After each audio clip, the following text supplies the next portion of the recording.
Welcome again, good morning with सभी कहती है आपको खुश आमदीद। और ईद गुजर गई, यस ईद गुजर गई, रमज़ान गुजर गए। अल्लाह तेरा शुक्र है कि अल्लाह पाक ने बहुत इज़्ज़त से बहुत प्यारा मुझसे शो हुआ। मैं अल्लाह का जितना भी शुक्र करूँ कम है, लेकिन फिर भी मैं आपसे और अल्लाह से माफ़ी मांगती रही हूँ कि गलती इंसान होता है, गलती कर ही लेता है। तो फिर भी मैंने बड़ी कोशिश की कि अच्छा करूँ और अल्लाह का शुक्र है बहुत इज़्ज़त से बहुत अच्छा मैंने गुड इबादत रमज़ान ट्रांसमिशन की, फिर ईद शो आपके साथ सेलिब्रेट किया। लेकिन मैंने जाहिर सी बात है, जब हम लोग बहुत मेरे साथ ब्यूटिशियन बहुत कनेक्टिविटी में हैं, ख़वातीन बहुत कनेक्टिविटी में, एंटरप्रेन्योर्स वुमेंस हैं जो स्किल्स से उनका है ताल्लुक़ है, डॉक्टर्स हैं, बहुत सारी ख़वातीन हैं। फिर उनके जब डिस्कशन हो रही होती है तो वो जो सैलून में खड़ी होती है ना, वो बेचारी इतने घंटे खड़ी रहती है तो उनकी एड़ियों में पिंडलियों में दर्द हो जाता है। तो कुछ ख़वातीन ऐसी होती है जिनको इंटरनल बहुत सारी प्रॉब्लम्स होती हैं, दैन वो बहुत हेल्दी होती है, तो वो अपने जो नीज़ घुटनों पे ज़रा पता वज़न प्रेशर पड़ता है क्योंकि हेल्दी होती है। मैं तो बहुत स्मार्ट हूँ बताइएगा मैं स्मार्ट हूँ कि नहीं हूँ, अपने आप को ज़रा मैनेज रखना पड़ता है। और ये बताना आज जो डिस्कशन है, क्योंकि ये हेल्थ सेगमेंट है और जब हेल्थ की बात होती है तो मैं बहुत कॉन्शियस हूँ ऑफ कोर्स, और होना चाहिए। ये नहीं कि ये भी मिल जाओ वो भी मिल जाए ना, फिर हमें वो नहीं मालूम कि हमें अपनी डाइट का कैसे, हमारे अंदर प्रोटीन कितनी है, हमें कैल्शियम की कितनी रिक्वायरमेंट है।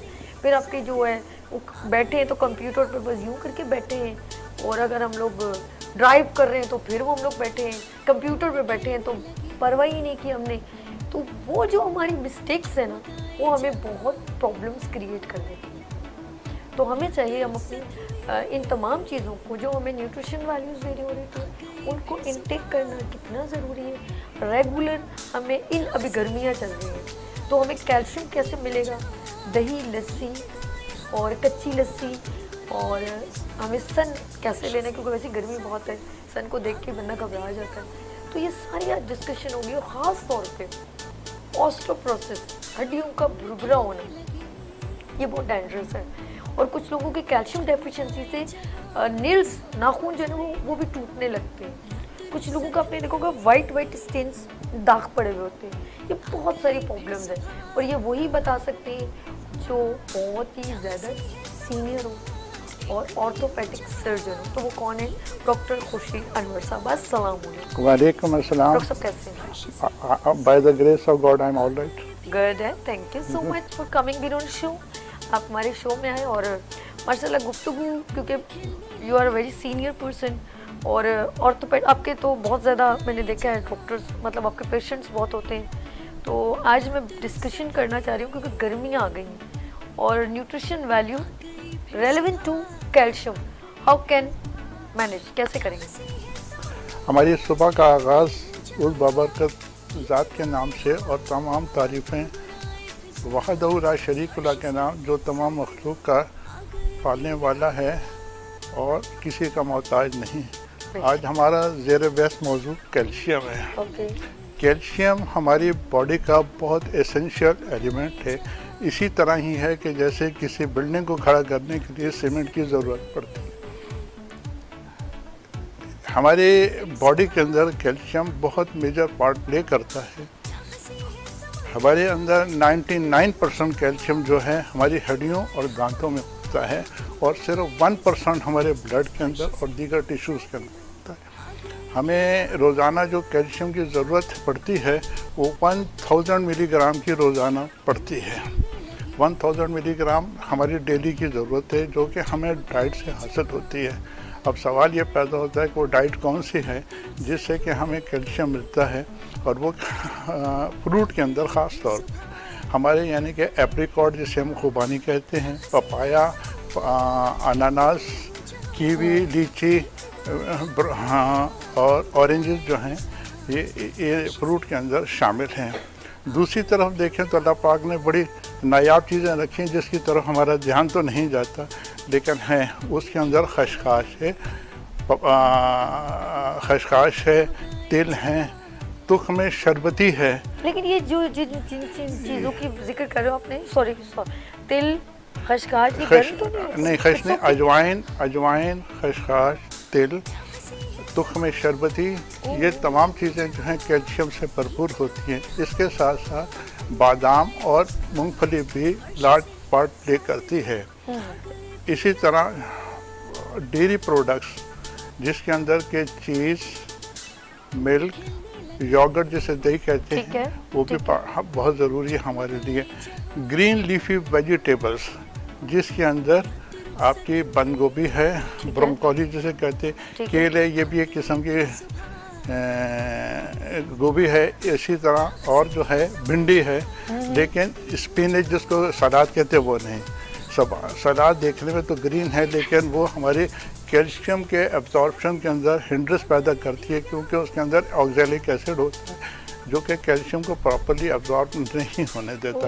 हाँ, ये ज़रूर है कि जब यानी कि कैल्शियम बढ़ जाए तो उसमें आप स्पिनच दें, ताकि यानी कि हमारी ब्लड लेवल जो है कैल्शियम का मेंटेन रहे। इसी तरह फोर्टिफाइड फ्लोर यानी कि आटा जो होता है वो बहुत कामयाब है। फिशेस के अंदर यानी कि हमें ये चीज़ें मिलती हैं। अच्छा, एक और बात बता डॉक्टर साहब, ये जो जैसे कल मेरे घर में भी ना स्पेशली आटा आया, उसके अंदर बताया गया कि मैंने 2 किलो अलग से जौ भी डाला, जौ का आटा भी डाला। जौ के बारे में नबी सल्लल्लाहु अलैहि वसल्लम ने भी बहुत फ़वाइद बताए, तो उस मतलब इट्स मीन वो यूज़ भी करते थे, तो हमारे लिए जौ कितना फ़ायदेमंद है? जौ फ़ायदेमंद भी है, और हमें यानी कि ख़ास तौर पे वो पेशेंट जो डायबिटिक हैं उनके लिए तो बहुत ही मुफीद है। तो उनकी डायबिटीज़ को भी काफ़ी हद तक ये कंट्रोल में रखता है जौ का आटा।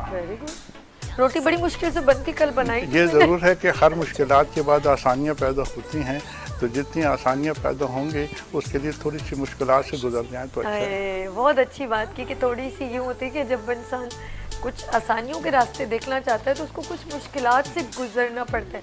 अच्छा, जौ के फ़ायदे में वैसे भी आप यकीन करें कि अगर आप नॉर्मल जो जिन लोगों को अल्लाह ना करे, अब तो एक कसम है कि हर घर में एक शुगर वाला निकलना ज़रूरी है। अगर नहीं हो तो लोग सरप्राइज होते थे, शॉकिंग। जैसे बिजली अगर किसी ने कह दिया आपके घर में है, तो वो हम कहते हैं आपके घर बिजली है, तो बिल्कुल इसी तरह आपके घर कोई शुगर पेशेंट नहीं है, तो ये सरप्राइज होता है। अब तो ऐसा बच्चे को होना, बड़े को होना, माँ को होना, किसी न किसी को होता है। असल में एक तो उसकी कई वजूहात बनती हैं। एक तो हमें चाहिए कि अपनी रूह की ग़िज़ा का ख़ास ख्याल रखें। अपनी रूह की ग़िज़ा का बहुत ख्याल रखें। तो मौसीकी होती है रूह की ग़िज़ा?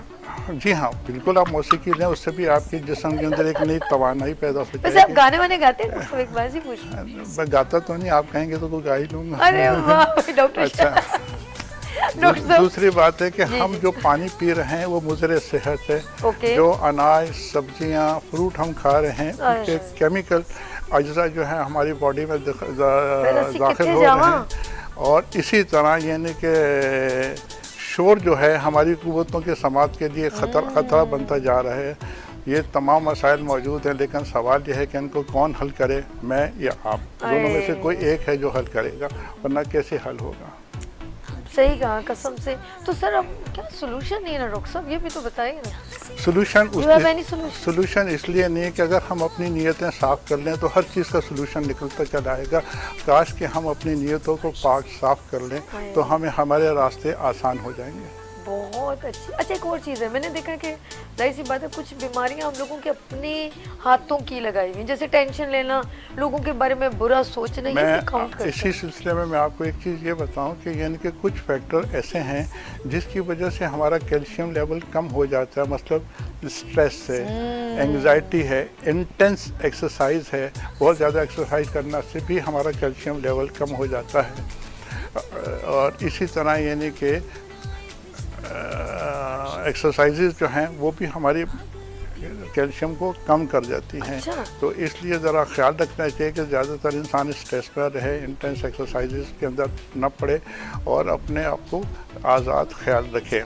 इसी तरह प्रेगनेंसी में ये देखा गया है कि इनका कैल्शियम लेवल भी कम हो जाता है, क्योंकि इसके अंदर डाइल्यूशन होती है, जिससे कि एल्बुमिन और हीमोग्लोबिन कम हो जाते हैं। हेमोग्लोबिन तो किसी हद तक कवर हो जाती है, लेकिन एल्बुमिन जो है वो प्रेगनेंसी के आखिर तक बरकरार रहता है।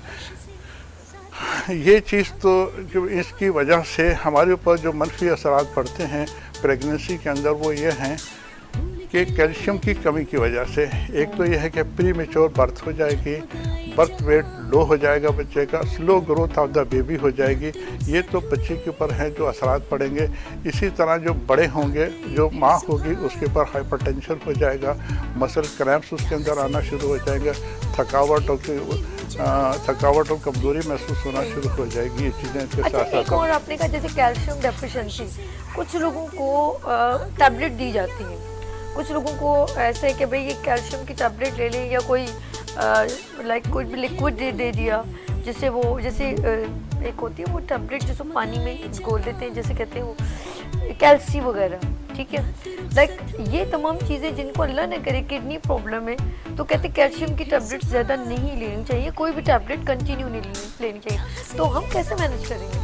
ठीक, पहले तो अपने ब्लड टेस्ट करा के देखिए कि अंदर आपका कैल्शियम ब्लड के अंदर कितना चल रहा है, तो उसके मुताबिक इस्तेमाल करें। एट ए टाइम जो है कैल्शियम कम से कम 500 मिलीग्राम से लेना चाहिए, क्योंकि हमारी रिक्वायरमेंट 1000 मिलीग्राम है। तो 1000 मिलीग्राम को आप 2 हिस्सों में तकसीम करें, 2 हिस्सों में सुबह और शाम कर लें।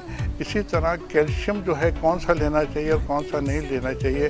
कैल्शियम अब दो तीन किस्म के आता है, एक तो कैल्शियम कार्बोनेट है, दूसरा कैल्शियम सेट्रेट है और तीसरा कैल्शियम ग्लूकोनेट है। कैल्शियम कार्बोनेट जो है उसके अंदर एलिमेंटल कैल्शियम की मिकदार ज़्यादा होती है, उससे कम के अंदर सिट्रेट के अंदर कम होती है, और फिर यानी कि ग्लूकोनेट के अंदर कम होती है, 0.9% के करीब होती है। कैल्शियम कार्बोनेट जो है सबसे अच्छा कैल्शियम वही है, और उसको आपको खाने के दौरान लेना चाहिए, क्योंकि इसके अंदर तकरीबन 39% जो है एलिमेंटल कैल्शियम होता है, जो कि खाने की मौजूदगी में तेज़ाब की मौजूदगी के अंदर, एब्डोमिनल तेज़ाब की बात के अंदर इसकी एब्जॉर्प्शन अच्छी हो जाती है और हमें एक अच्छा कैल्शियम मिल जाता है। अच्छा, सवाल है कि कैल्शियम खाने से हमें होता क्या है। एक तो यह है कि हमारी हड्डियाँ और दांत मजबूत होते हैं, हमारे मसल कंट्रैक्शन और रिलैक्सेशन के अंदर मदद करता है। तीसरा, हमारे दिल को राहत देता है और इसकी रिदम को बिल्कुल पुरसुकून रखता है।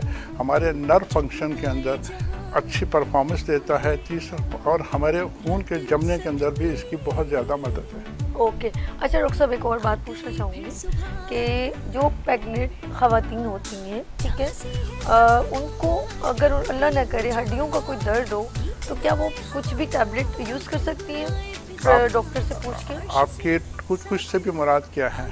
लाइक जैसे प्रेगनेंसी में अगर बंदी की हड्डियों में दर्द हो रहा है, वो कहती है ना कि मेरी बैक में दर्द हो रहा है। देखें, एक अच्छा गायनेकोलॉजिस्ट या फिजिशियन इसकी अच्छी तरह से आपको गाइड कर सकता है, लेकिन मेरा कहना यह है कि एक प्रेग्नेंट वुमन जो है उसकी ज़रूरियात बहुत होती हैं।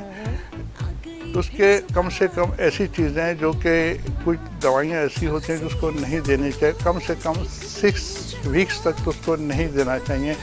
कोई भी ख़ास तौर पे पेन किलर इसलिए नहीं देना चाहिए कि ये बच्चे की ग्रोथ का ख़ास पीरियड होता है, जिसमें बॉडी के अंदर यानी कि उसके अज़ा बनने शुरू हो जाते हैं, और दिल की धड़कनें यकीन जाने 6ठे हफ्ते के अंदर पैदा हो चुकी होती हैं, और दिल जो है वो 6ठे हफ्ते में धड़कना शुरू कर देता है। तो इस तरह से यानी कि है, तो इसलिए बड़ा मोहतात रहना चाहिए। बाकी चूँकि वो प्रेग्नेंट है, वो एक ज़िंदगी को लेकर चल रही होती है, तो उसका बहुत ख्याल रखना चाहिए, और उसको डिज़र्व करती है कि आप उसके साथ सिंपैथेटिक रहें, उसको किसी भी स्ट्रेस के अंदर या अनयूज़ चीज़ के अंदर न डालें, और उसकी जो रिक्वायरमेंट है ख़ास तौर पे कैल्शियम वगैरह उसको देते रहें। विटामिन हैं, कैल्शियम है, उसकी यानी कि खून बनने की जो दवाएं हैं वो उनको देते रहें, ताकि वो हेल्थी रहे, ताकि आपके बच्चा हेल्थी हो। मैंने अभी कहा ना कि प्रेगनेंसी के अंदर कैल्शियम की जो कमी होती है वो एल्बुमिन कम हो जाने की वजह से उसके अंदर होती है, और इसलिए कैल्शियम देना बहुत ज़रूरी है।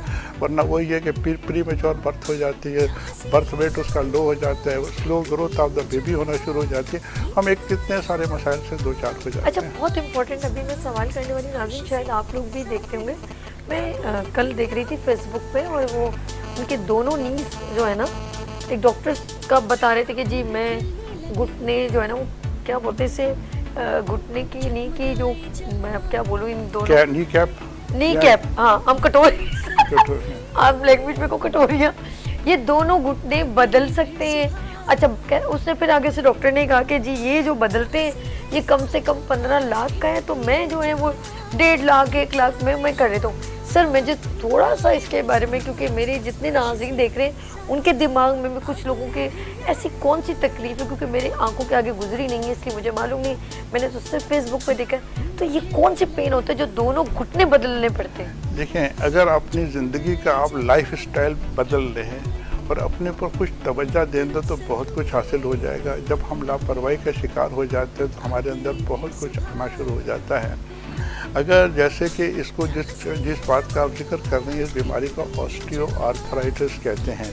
ऑस्टियो आर्थराइटिस की वजह क्या है कि हमारी हड्डियों के कोने के ऊपर अल्लाह पाक ने एक कुशन बनाया हुआ है। जैसे कुशन मेरे दाएं बाएं आपके रखे हुए हैं, तो ये कुशन हर हड्डी के कोनों के अंदर लगे हुए हैं, जिसे हम कार्टिलेज कहते हैं। ये कार्टिलेज जो है हमारे एज ए कुशन के तौर पे काम करती है और हमारी उछल कूद जंपिंग सबसे ये इसके अंदर ब्रेक आना, उम्र की वजह से ब्रेक आना शुरू हो जाता है, जिसको हम कहेंगे ये डीजेनरेटिव डिजीज़ है। डीजेनरेटिव अगर हम उसको शुरू से उसका देखभाल करना चाहें, प्रॉपर एक्सरसाइज, क्वाड्रिसेप्स एक्सरसाइजेज करना, हैमस्ट्रिंग का एक्सरसाइजेज करना शुरू कर दें, अपने लाइफ स्टाइल को चले, अपनी बॉडी के ऊपर एक्स्ट्रा लोड न डालें, क्योंकि ये बॉडी के ऊपर एक्स्ट्रा लोड डालने से ये कुछ होता है, उनकी कार्टिलेज अंदर से ब्रेक हो जाती है और अंडरलाइंग बोन जो है वो एक्सपोज हो जाती है।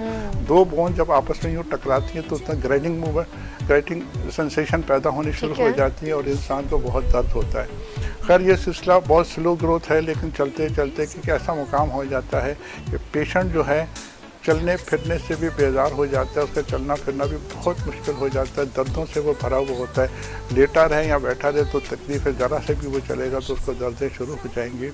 अब ये है कि जब ऐसी कंडीशन आ जाए कि उसकी जॉइंट स्पेस जो है बिल्कुल ख़त्म हो जाए और हड्डियाँ सारी जो है उसकी कार्टिलेज बिल्कुल एरोड कर गई हो, तो उसके अंदर तो उसके अंदर फिर उसको आप सर्जरी के लिए जाएं। अब सर्जरी के लिए जैसे कि मुझे आपने 15 लाख बताया, डिपेंड करता है कौन सा सर्जन कौन सा काम करेगा और किस जगह पे करेगा, उसके अखराजात उसके मुताबिक वो लेंगे। क्योंकि हमारा ये जो पूरा टोटल जॉइंट है जिसके अंदर नी रिप्लेस कहते हैं, ये बाहर से आता है और सील पैक डब्बे के अंदर आता है। अब उसके डॉलर के हिसाब से उसकी कीमतें अप एंड डाउन होती है, तो उसके मुताबिक उसके अंदर लगा दिया जाता है, तो वो जो उसको हर वक्त पेन होता है वो पेन फ्री हो जाता है। अब कितनी खूबसूरत सर्जरी की आपने। अच्छा, एक बार में हो जाता है। उसने अगर एक और बात मेंशन की थी, देन उन्होंने कहा कि हम इसको 3 बार भी इसको, मुझे नहीं मालूम, कुछ स्टेप बाय स्टेप ऑपरेशन होते होंगे, आई डोंट नो, या एक ही बार में होता है, आई डोंट नो, ये डॉक्टर साहब बताएंगे। डॉक्टर साहब इसका कोई प्रोसीजर होता है 1 मंथ? नहीं, किसी एक को करना है, 2 को करना है, दोनों। देखिए मैं ये समझता हूँ कि किसी ये सर्जरी जो है ना, आपने किस एटमॉस्फेयर में और किस हाइजीनिक कंडीशन के अंदर की है। अगर आपकी एटमॉस्फेयर नीट एंड क्लीन है, आपके अंदर हाइजीनिक एटमॉस्फेयर है और यानी कि इन्फेक्शन के चांसेस लेस देन 0% हैं, तो फिर आप you go head for the replacement of the both knee joints, यानी कि आप दोनों नी जॉइंट्स को आराम से कर दें। उसको ज़्यादा प्रोसीजर लंबा चौड़ा नहीं, पर 1.5 घंटे की सर्जरी, 1.5 घंटे के अंदर वो पुराना निकाल के नया लगा के तो फिट करके और उस पेशेंट को डॉक्टर साहब ने किया बड़ा जैसे कोई गाड़ी नहीं। तो इस तरह से आप हो जाते हैं। फिर उसके बाद कुछ हीट अप हो जाते हैं, बाद में जब उसका करना है तो हीट, उसको कुछ आइस पैड्स वगैरह देते हैं, कुछ उसकी एक्सरसाइजेज करते हैं और रोज़ाना के रोज़मर्रा मामूलात के अंदर उसको डेवलप करते हैं। सिर्फ सर्जरी कर देना काम नहीं है, उसके पोस्ट ऑपरेटिव केयर बहुत ज़रूरी है। और अगर वो नहीं की तो वो तमाम सर्जरी जो आपने इतनी कॉस्टली सर्जरी की है वो पानी में मिल जाती है। तो इसलिए डॉक्टर्स की तवज्जो बहुत होती है अपने किए हुए के, अपने किए हुए, क्योंकि बाद में अपने किए पे शर्मिंदा भी होना पड़ता है, ये नहीं कि नहीं अपने तो बेहतर है उस शर्मिंदगी को आने से पहले मैं अपना कुछ टाइम उसके साथ सर्व करूं और उसको इस काबिल कर दूं कि अपने पैरों से वो खुद चलना शुरू हो जाए। जब मैं अपनी आंखों से मुतमईन हो जाऊं ये इंसान चल रहा है फिर रहा है, तो फिर यानी कि आप उसको मुतमईन हो जाए। क्या बात है। डॉक्टर खुर्शीद अनवर साहब मौजूद हैं, बोन स्पेशलिस्ट यानी कि ऑर्थोपेडिक सर्जन है। आप लोगों ने कहीं नहीं जाना, बड़ी ज़बरदस्त इंफॉर्मेशन हमें मिल रही है, क्योंकि हमारी हड्डियों की प्रॉब्लम से क्या होता है, कहते हैं ना एक घर खड़ा है ना, वो एक पिलर से खड़ा है, तो हम लोग जो स्टैंड ओवर है वो एक स्केलेटन है। स्केलेटन आपका ढांचा, हड्डियाँ मजबूत होंगी तो आप मूवमेंट अच्छी कर सकोगे, आप मूव कर सकोगे, खाओगे पियोगे। ये ना कि आपकी हड्डियों में दर्द हो रहा हो, आप अक्सर देखा है किसी को हड्डियों का बुखार होता है तो क्या एक चेहरा उतर जाता है, कुछ समझ में नहीं आती। तो बिल्कुल आपकी हड्डियों को स्ट्रॉन्ग होना चाहिए, और वो कैसे, इस बात पे हम डिस्कस करें। आप लोगों ने कहीं नहीं जाना है, छोटी सी ब्रेक लेंगे, मिलते हैं ब्रेक के बाद गुड मॉर्निंग विद सभी के साथ।